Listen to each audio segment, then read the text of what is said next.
Eventos finais, capítulo 8. As cidades. Os primeiros construtores de cidades. Recebendo a maldição de Deus, Caim se retirou da casa do pai. Escolheu a princípio para si a ocupação de cultivador do solo, e então fundou uma cidade, chamando-a pelo nome de seu filho mais velho. Saíra da presença do Senhor, rejeitara a promessa do Éden restaurado, a fim de buscar suas posses e gozos na terra sob a maldição do pecado, ficando assim à frente daquela grande classe de homens que adoram o Deus deste mundo. Durante algum tempo, os descendentes de Noé continuaram a habitar entre as montanhas onde a arca repousara. Aumentando seu número, a apostasia logo determinou a divisão. Aqueles que desejavam esquecer-se de seu Criador e lançar de si as restrições de sua lei, sentiam um incômodo constante pelo ensino e exemplos de seus companheiros tementes a Deus. E depois de algum tempo, resolveram separar-se dos adoradores de Deus. Conseguintemente, viajaram para a planície de Sinear, nas margens do rio Eufrates.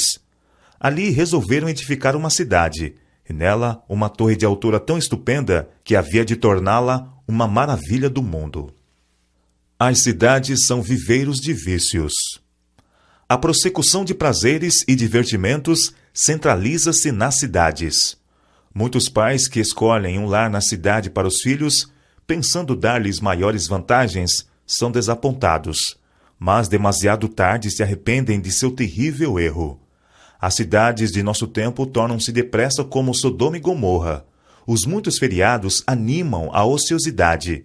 Os divertimentos excitantes, o teatro, corridas de cavalo, jogos, as bebidas alcoólicas, banquetes e orgias excitam ao extremo todas as paixões.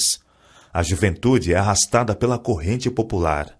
Foi-me revelado que as cidades se encherão de confusão, violência e crime, e que estas coisas aumentarão até ao fim da história da terra.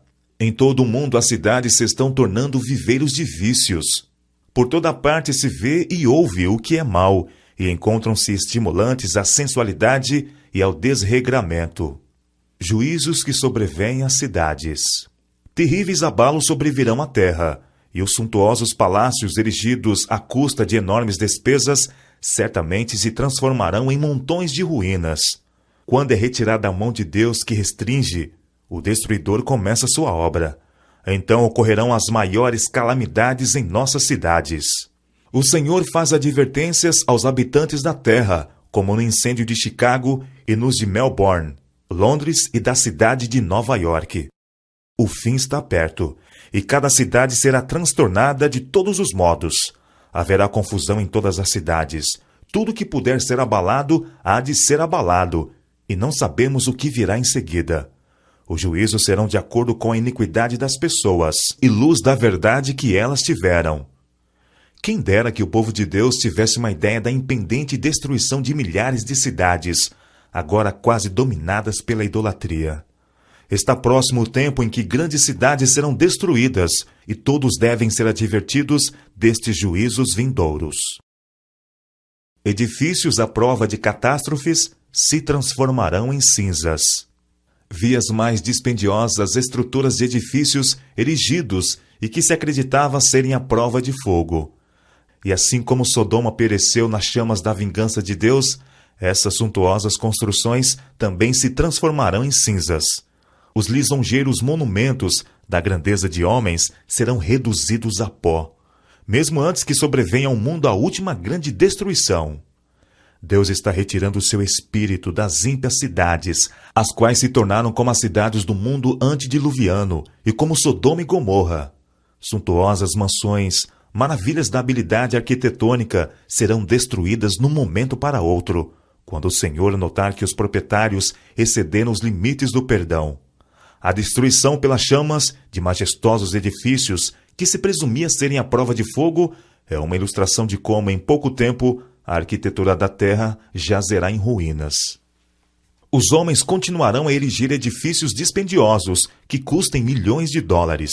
Será dada especial atenção à sua beleza arquitetônica e à firmeza e solidez com que são construídos.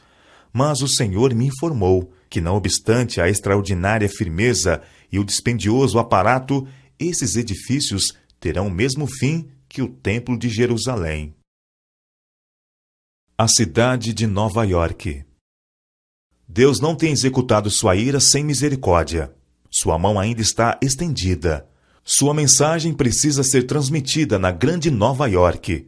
Deve ser mostrado ao povo como é possível para Deus, com um simples toque de sua mão, destruir os bens que eles acumularam para o último grande dia.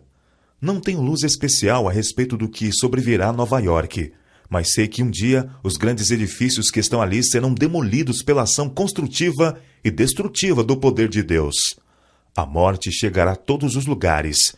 É por isso que estou tão ansiosa de que nossas cidades sejam advertidas. Uma ocasião, achando-me eu na cidade de Nova York, fui convidada, à noite, para contemplar os edifícios que se erguiam, andar sobre andar, para o céu.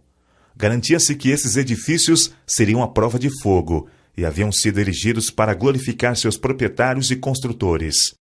A cena que em seguida passou perante mim foi uma alarma de fogo. Os homens olhavam aos altos edifícios, supostamente incombustíveis, e diziam: estão perfeitamente seguros.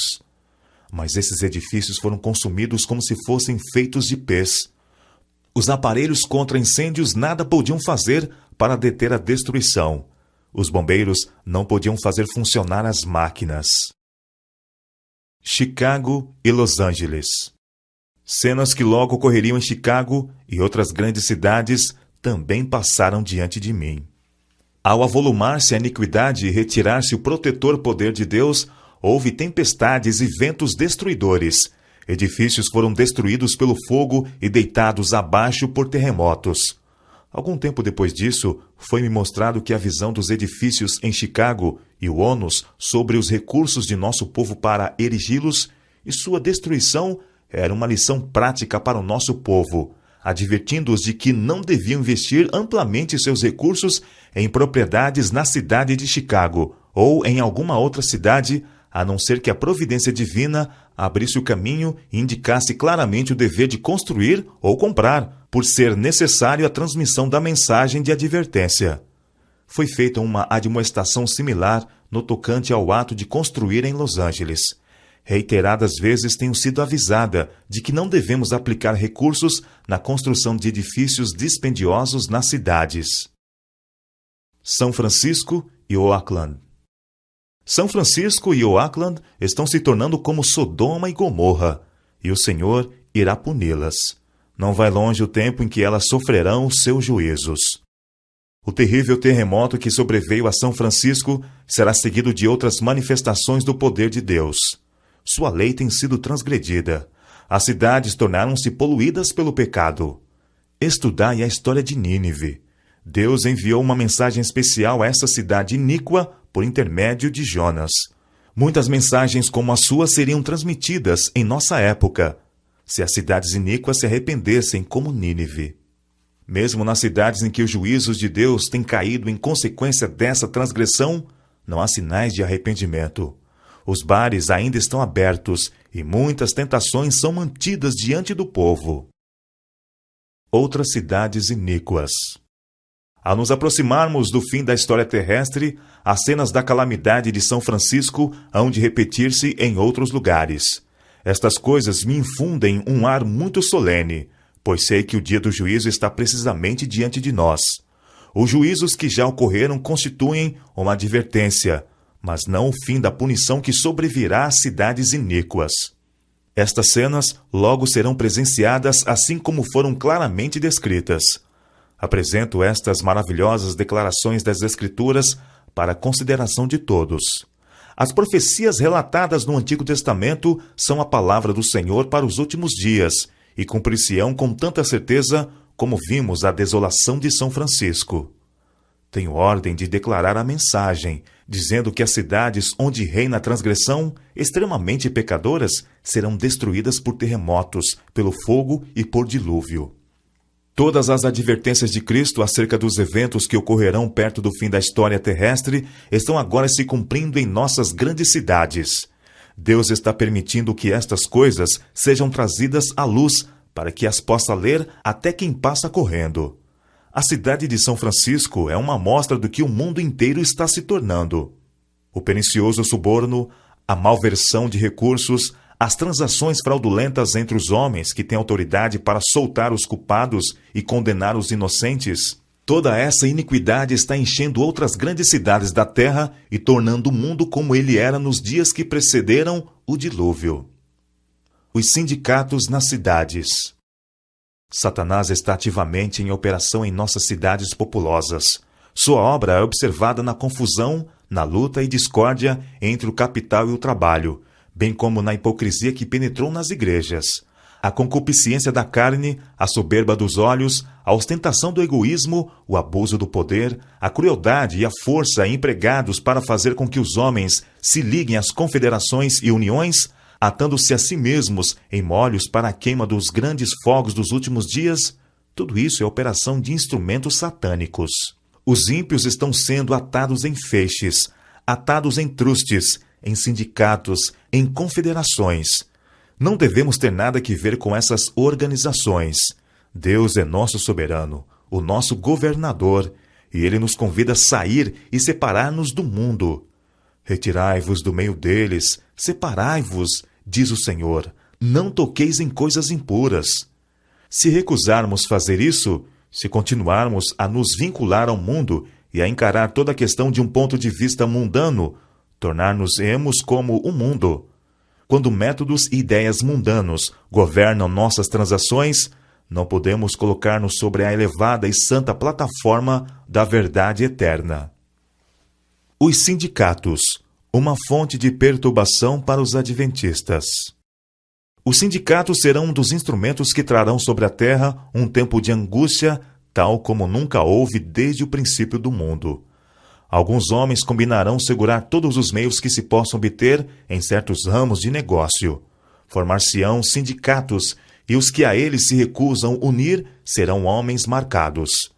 Por causa dessas uniões e confederações, logo será muito difícil nossas instituições levarem avante seu trabalho nas cidades. Minha advertência é: conservai-vos fora das cidades.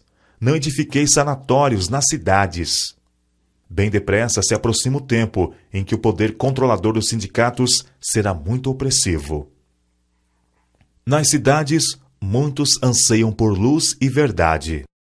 As cidades das nações serão tratadas rigorosamente, contudo, não serão castigadas com a extrema indignação de Deus, porque algumas almas ainda se despregarão dos enganos do inimigo, arrepender-se-ão e se converterão. As trevas espirituais que cobrem o mundo inteiro estão se intensificando nos apinhados centros populacionais. É nas cidades das nações que os obreiros evangélicos encontram a maior impenitência e a maior necessidade. E nessas mesmas cidades, os ganhadores de almas deparam com algumas das maiores oportunidades. Em meio às multidões que não pensam em Deus e no céu, encontram-se muitos que almejam luz e pureza de coração. Até mesmo entre os descuidados e indiferentes, a atenção de não poucas pessoas pode ser atraída por uma revelação do amor de Deus pela alma humana. É preciso haver diligente esforço nas cidades. Como preparação para a vinda de Nosso Senhor, devemos realizar um amplo trabalho nas grandes cidades. Temos um solene testemunho a ser dado nesses grandes centros. A mensagem de advertência para este tempo não está sendo transmitida diligentemente no grande mundo comercial. Dia a dia, os centros de comércio estão repletos de homens e mulheres que necessitam da verdade para este tempo, mas não obtêm conhecimento para a salvação de seus preciosos princípios, porque não são envidados diligentemente e perseverantes esforços para alcançar esta classe de pessoas onde elas se encontram.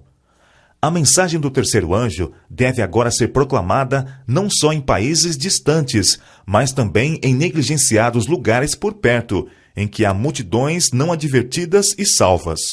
Nossas cidades em toda parte requerem diligente e sincero trabalho da parte dos servos de Deus.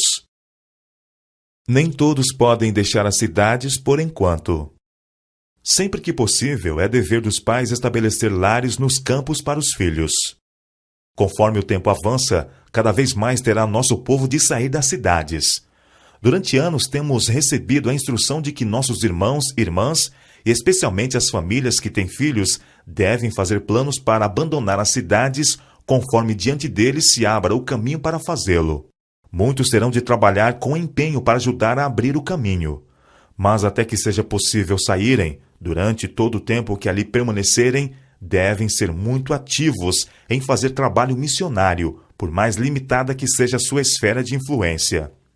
Nossas cidades estão se tornando cada vez mais ímpias, e cada vez mais se torna evidente que os que desnecessariamente nelas permanecem, fazem-no pondo em perigo a salvação de sua alma.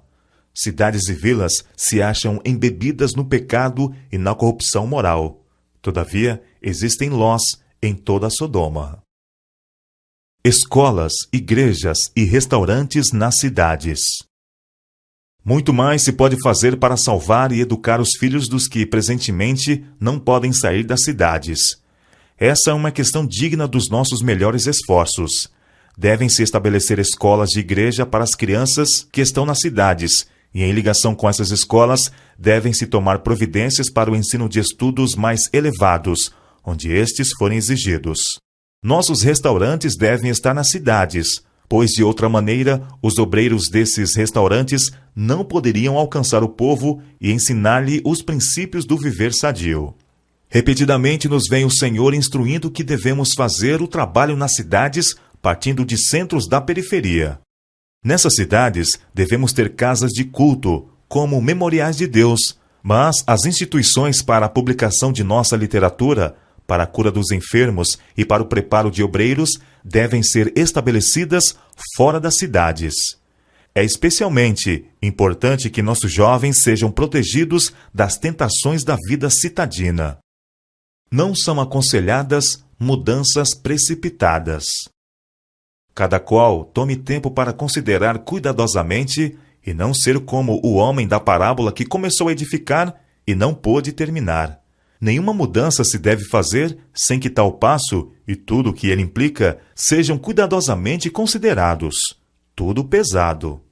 Pode haver indivíduos que agem precipitadamente e entram em algum negócio de que nada sabem. Deus não exige tal coisa. Nada se faça de maneira desordenada, para que não haja grande perda ou sacrifício de propriedade, devido a discursos ardentes e impulsivos que despertam um entusiasmo que não é segundo a vontade de Deus, para que por falta de equilibrada moderação e devida contemplação e de sadios princípios e propósitos, uma vitória que necessitava ser ganha se transforme em derrota. O sinal de fuga das cidades. Não vem muito distante o tempo em que, como os antigos discípulos, seremos forçados a buscar refúgio em lugares desolados e solitários. Como o cerco de Jerusalém pelos exércitos romanos era o sinal de fuga para os cristãos judeus, assim, o arrogar-se nossa nação o poder no decreto que torna obrigatório o dia de repouso papal será uma advertência para nós. Será então tempo de deixar as grandes cidades, passo preparatório ao sair das menores para os lares retirados em lugares solitários entre as montanhas. Alguns justos ainda estarão nas cidades, depois que for aprovado o decreto de morte. No tempo de angústia, fugimos todos das cidades e vilas, mas fomos perseguidos pelos ímpios, os quais entraram nas casas dos santos com a espada. Ao deixarem os santos as cidades e vilas, eram perseguidos pelos ímpios que os procuravam matar. Mas as espadas que se levantavam para matar o povo de Deus quebravam-se e caíam tão impotentes como uma palha. Anjos de Deus escudavam os santos. Posto que um decreto geral haja fixado um tempo em que os observadores dos mandamentos poderão ser mortos, seus inimigos, em alguns casos, se antecipam ao decreto e, antes do tempo especificado, se esforçam por tirar-lhes a vida. Mas ninguém pode passar através dos poderosos guardas estacionados em redor de toda a alma fiel. Alguns são assaltados ao fugirem das cidades e vilas, mas as espadas contra eles levantadas se quebram e caem tão impotentes como a palha. Outros são defendidos por anjos sob a forma de guerreiros.